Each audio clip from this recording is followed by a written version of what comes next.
একটা নেতার যা যা গুণ থাকার সেই গুণ তো তার মধ্যে নেই, খালি জোরে জোরে গলার আওয়াজ করে, মানুষকে বিভ্রান্তি করে, থানসা থানসা করে, চিৎকার করে।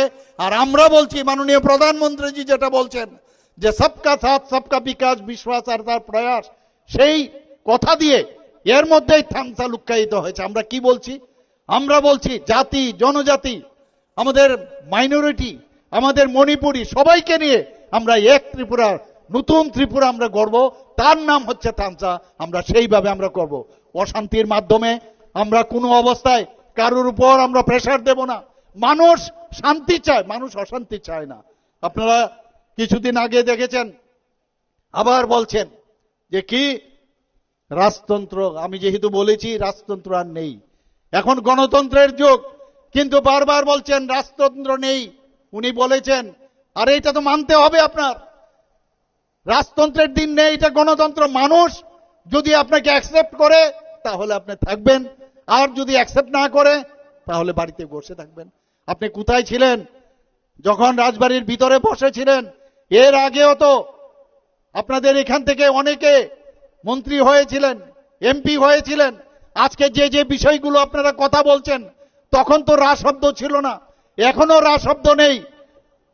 তাহলে এখন কেন মানুষকে ভুল বুঝিয়ে এই থানসা থানসা করে আর নিজের আর পকেট ভারী করার জন্য যে টাকা, আমাদের অলরেডি অর্থমন্ত্রী বলেছেন যে পরিমাণ টাকা আমরা এডিসির উন্নয়নের জন্য আমরা দিয়েছি, তার ইউটিলাইজেশন সার্টিফিকেট পর্যন্ত নেই।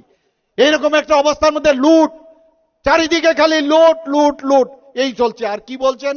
ঠকায়। আবার নতুন নতুন শব্দ বের করেন, ঠকায়। কে কাকে ঠকায়? আপনি আপনাদের লোককে, যারা আপনার যাদেরকে থানসা বলছেন তাদেরকে আপনি ঠকাচ্ছেন, আপনি ঠকাচ্ছেন সবাইকে। এবং মানুষ বুঝে গেছে, এখন ঘুম নেই, রাত ঘুম কেড়ে নিয়েছে। যে এইভাবে তো এরকম ছিল না, এরকম তো ভাবিনি কোনোদিন যে ত্রিপুরাতে এডিসি ইলেকশন নিয়ে আমরা আমাদের এইভাবে আজকে পরিশ্রম করতে হবে। ত্রিপুরা অ্যাকর্ডের কথা যদি বলি বন্ধুগণ, আমি নিজের মধ্যে আমি ইন্টারেস্টেড ছিলাম ত্রিপুরা অ্যাকর্ড হোক। আমি দিল্লিতে গিয়েছি, সেখানে গিয়ে কথাবার্তাও হয়েছে, কিন্তু সেখানে কি বলেছে যে 6 মাস, কমসে কম 6 মাস কোন রকম আন্দোলন করা যাবে না, কাউকে মারধর করতে পারবেন না। কিন্তু 01 যেদিন ত্রিপুরা অ্যাকর্ড হয় আমাদের, সেদিন পরদিন থেকেই এই মারপিট, রাস্তা বন্ধ করে দেওয়া ইত্যাদি। তাহলে কে এই অ্যাকর্ড যে করলাম, সেই অ্যাকর্ডটা কে ভঙ্গ করেছেন? উনারাই করেছেন। তাহলে কি করে অ্যাকর্ড হবে? এটাকে নিয়েও মানুষকে বিভ্রান্ত করার চেষ্টা করছেন বন্ধুগণ। আজকে চাকমাদের বিষয়ে খুব দরদ দেখছি আমি বন্ধুগণ। আপনার মনে আছে উদয়পুরের এক চাকমা আইএস অফিসার, মনে আছে তো কি করেছিল?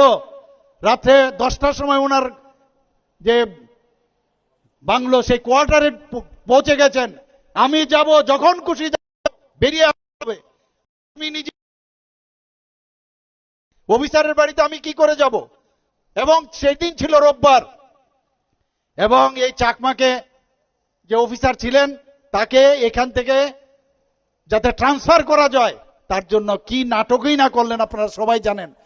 তখন তিনি তানসা ছিলেন না, উনিও তো চাকমা ছিলেন, থানসাই ছিলেন। কিভাবে এই তালা নিয়ে নিয়ে এই গেটের মধ্যে, অফিসের মধ্যে তারা গিয়ে সে আন্দোলন করলেন, এবং সাংবাদিকদের সঙ্গেও কি দুর্ব্যবহার করেছেন সেই দিনটাও আপনারা দেখেছেন। অদ্ভুত এক পরিস্থিতি, সব সময় একটা মানে অশান্তির পরিবেশ গড়ার জন্য আজকে বলছে যে আমরা সবাই থানসা, এবং আমরা যারা চাকমা সম্প্রদায় আছেন তাদের প্রতি আমাদের দরদের একবারে সাংঘাতিক। কিন্তু ওই দিনটি কোথায় গেল?